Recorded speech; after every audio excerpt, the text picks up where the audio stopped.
could tell you one thing about it is that it's gonna be a long time before I can do that.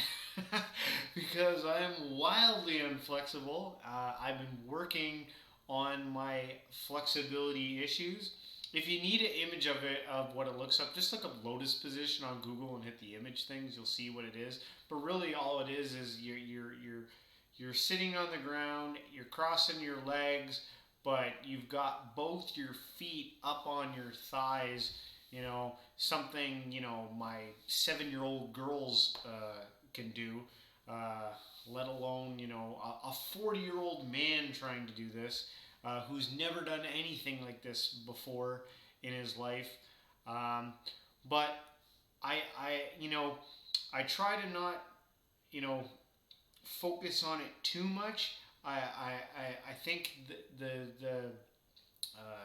the big thing to keep attention to is the meditation practice itself, and focusing on the importances of the mindfulness techniques that I've talked about in other episodes.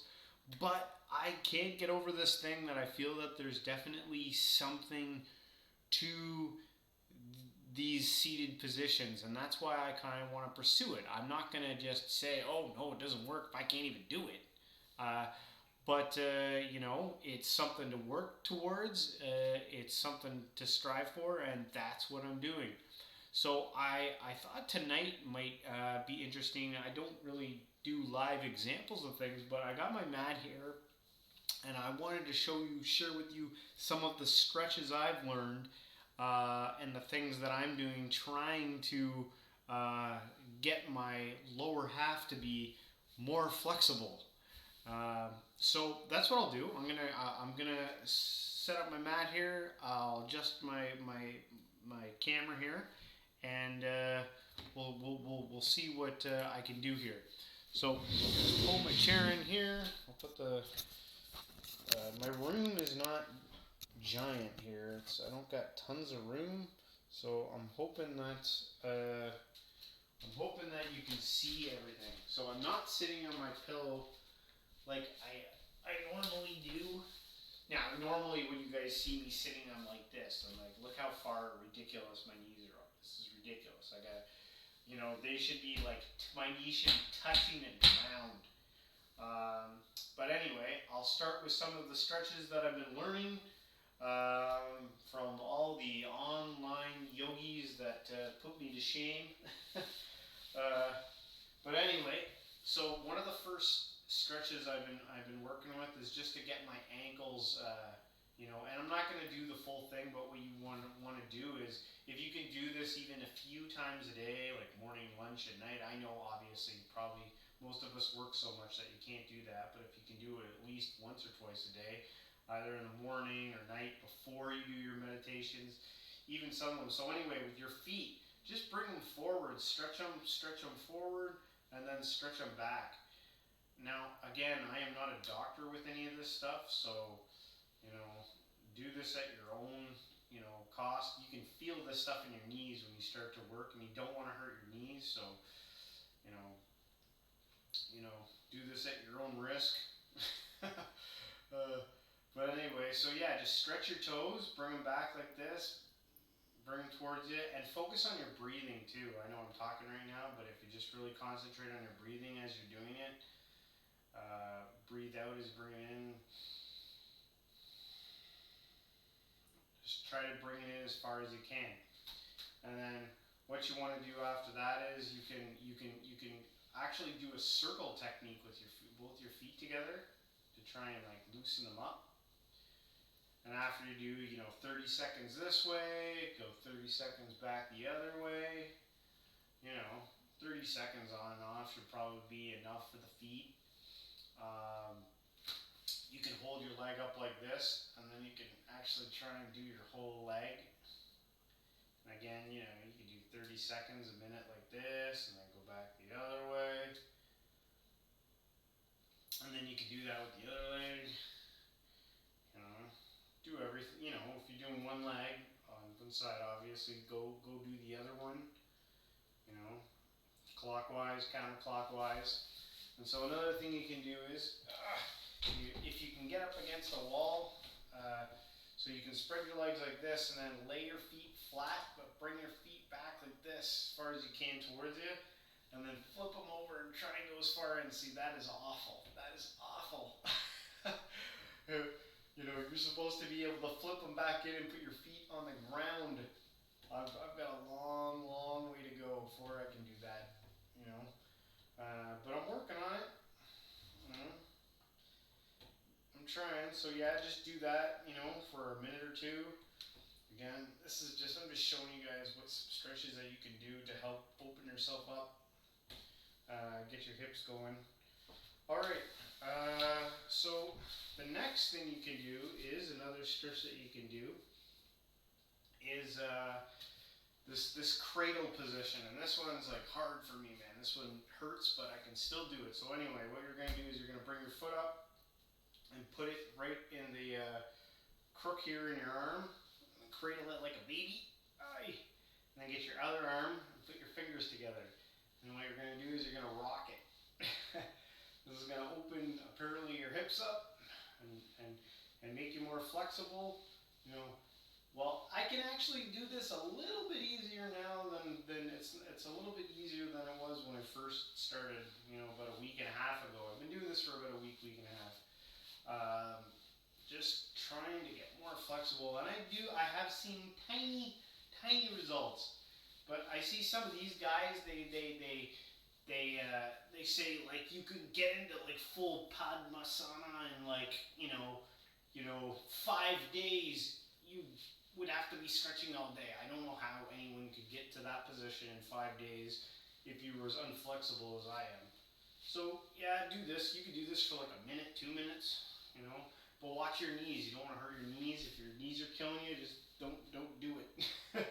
Do whatever you know. Do it or modify it or something. So the next thing you can do is find a wall that you can sit up against. And basically what you're going to do is you're going to bring your feet nice and tight as far as you can up inside. And then you're going to bounce your knees up like this. And this is supposed to help, you know, loosen up in these spots right here, you know. And again, you can do this for a minute or two and just do that. And then this one I've been doing a little bit while meditating. I don't like to jump through a whole bunch of positions while I'm meditating because it just takes away from the meditation. But you could do this one while you're meditating if you had to. And so basically, if you're keeping track of your breathing, either in or out, whatever, it doesn't matter which one, but I think on the exhale, is to push down. And then just hold it. And then when you breathe back in, let it come back up. And then when you breathe out, push down again. You know, push down as much as you can without hurting yourself. And just keep practicing this, man. Just keep doing this over and over again until you get some better results. And the reason, you know, there's got to be something to this. You know, all these guys, these you know, spiritual guys, they all talk about, you know, your energy flow in your spine and stuff like that. And, you know, if there's something there to that, you don't want to miss it, right? So I definitely think it's worth, you know, if you're going to spend all this time meditating, you know, try and do it as best you can and get out of it all that you can get. So those are just a few of the stretches, you know, that you can do. I'm sure there are other ones that you can do to help loosen up your hips and stuff like that. So yeah, there you go. If you're interested in learning how to do that, then you can do it. So what I'll do is I'll actually go into my real sit like I normally do now. We'll do our 21 minutes like we always do. 20 minutes. I always set it to 21 minutes just because I like to get comfortable and kind of in the zone. But really it's 20 minutes. And after I'm done the 20 minutes, I'll come back. We'll talk for a bit, and then we'll end the session. So let me put some. I'll turn my mic off, and I'll put some meditation music on.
meditation, come and gone. I had looked up lotus position or Padmasana on Wikipedia here. It said it's a cross-legged sitting meditation pose from ancient India in which each foot is placed on the opposite thigh. It is an ancient asana in yoga, predating Hatha yoga, and is widely used in meditation in Hindu, Tantra, Jain, and Buddhist traditions. Um, I was learning about it. I have this book. I can't find it anywhere. Which was taught. It's just about Kriya yoga, and there's a lot in there about pretty much everything and sitting and stuff, and this stuff has to do with your chakras too. There's just so much to study and learn about. I know that I'm like a hack when it comes to this stuff, and I'm learning. So if you watch my stuff, you can learn with me. You could get ahead of me if you wanted. Geez, it's just that there's only just so much time in the day to learn all this stuff. So yeah, you can grow with me if you want. But anyway, I guess it's that time where I pull up some type of spiritual reading, story, parable, and this one I just found. This one is like a current one, I think. I don't know really much anything about this guy, but it's about Ramez Sasson, and it's on this webpage I found, Success Consciousness. And the name of this story, this spiritual story, is called The Power of Thoughts, the Yogi, and the Disciple. And this one's pretty forthright. I think it tells you at the end exactly what it's getting, like what it's about. But anyway, I'll read it for you. And it goes like this. One day, a yogi and his disciple arrived to the big city. They had no money with them, but they needed food and a place to stay. The disciple was sure that they were going to beg for their food and then sleep in the park at night. There is a big park not far from here. We can sleep there in the night, said the disciple. In the open air, asked the yogi. Yes, responded the disciple. The yogi smiled and said, no, tonight we are going to sleep in a hotel and eat there too. The disciple was amazed and exclaimed, we cannot afford that. Come and sit down beside me, said the yogi. They both sat down on the ground, and the yogi said, when you focus your mind intently on any subject, it is possible to make it come true. The yogi closed his eyes and started to meditate with full concentration. After about 10 minutes, he got up and started to walk, with his disciple following him. They walked through several streets and alleys until they arrived at a hotel. Come, let's enter inside, the yogi said to his disciple. They just set foot in the entrance when a well-dressed man approached them and said, I am the manager of this hotel. You look like traveling swamis, and I believe you have no money. Would you like to work in the kitchen, and in return I'll give you food and a place to stay? Yes, thank you, the yogi responded. The disciple was perplexed, and he asked the yogi, did you use any kind of magic? How did you do that? The yogi smiled and said, I wanted to show you how the power of thoughts works. When you think with full and strong concentration about something that you want to happen, have full belief that it is going to happen, and do not listen the doubts of your mind, your thought materializes. The secret is concentration and visualization with full details, full faith in the power of your thoughts, and projecting mental and emotional energy into the mental scene that you have created in your mind. These are the general prerequisites. When your mind is empty from thoughts and only one single thought is allowed to enter, this one thought gains great power. You should be very careful with what you think. A concentrated thought is powerful and can exert a very strong influence on the environment. The disciple looked at his teacher and said, my focus is not strong enough. It seems that I have to sharpen my concentration ability in order to be able to use this power like you did. Yes, this is the first step, the yogi replied, and the next step is to learn the visualization with your imagination. Then you will be able to use effectively the power of thoughts. If you train your concentration and visualization, you will be able to use effectively the power of your thoughts. This short story emphasized the importance of focus on visualization and set the law of attraction into action. So uh, that's the story. There you have it. And I guess we're done here for this week. I hope you enjoyed the meditation, and I hope you're keeping up with your daily meditations. You might stumble across this, watch this. Don't just watch me. You do it. You do the meditations, build the habit, and you will see the fruits of your labor. They will come in time. Keep it up. If you're new to this, if you're new to meditation, I always throw out the challenge: 30 days of 20-minute meditations. Give it all you have, give it a shot, and then you can decide whether or not you think it is for you or not. But anyway, everyone, have a great week, and I will see you guys in the next episode.